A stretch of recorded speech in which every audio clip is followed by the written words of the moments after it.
Bhagavanth kesari 5 time பார்த்தேன் గణేష్.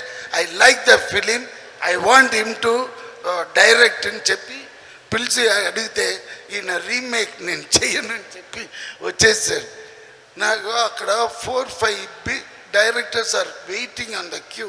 ఆయన last film చేస్తాను, ఈయన చేయడని చెప్పి వచ్చేది. But one way I got more. అది నేను చెయ్యను అని చెప్పి రాలేదు. సో అది అట్లా చెప్పాలి.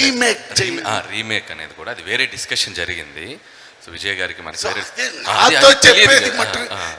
అది వేరే డిస్కషన్ జరిగింది. అది పైగా అది చెప్పలేదు. బీటీ సార్కి నేనంటే చాలా ఇష్టం, చాలా ప్రేమ. సో ఆయన చెప్పాలనుకున్నది ఏంటంటే, ఇప్పుడు విజయ్ గారు ఒక సినిమా చేస్తున్నారు, అది ఏం సినిమా అనేది వాళ్ళు అఫీషియల్గా అనౌన్స్ చేయలేదు. కాబట్టి అది ఇక్కడ మాట్లాడటం కరెక్ట్ కాదు. కాబట్టి అందుకని నేను ఆయన ఆపుతున్నాను. ఆయన చెప్పిన దాంట్లో ఏంటంటే, ఒక విజయ్ గారు లాంటి ఒక తమిళ్ సూపర్ స్టార్ తోటి ఆ సినిమాకి సంబంధించిన కొన్ని చర్చలు జరిగాయి. అప్పుడు మనోడు ఇక్కడ సినిమా చేస్తున్నాను కదా అనేదో చెప్పబోతున్నారు. అందుకని అక్కడ మాకేంటంటే జరిగిన మాట వాస్తవం, కానీ టైం స్లాట్స్ ప్రాసెస్లు కొద్దిగా లేట్ ఉండటం వల్ల ఆయనకు విజయ్ గారు చాలా రెస్పెక్ట్ తోటి ఆయన నన్ను పిలిపించారు.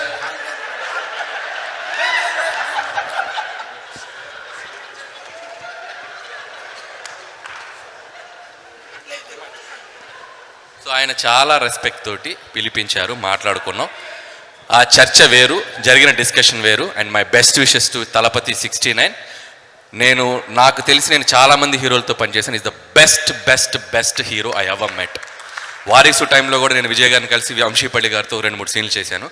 సో ఆయన ఎంత స్క్రిప్ట్ని లవ్ చేస్తాడు, ఒక డైరెక్టర్ని ఎంత రెస్పెక్ట్ చేస్తాడు అనేది నేను పర్సనల్గా ఒక 2-3 మీటింగ్స్లో నేను చూశాను.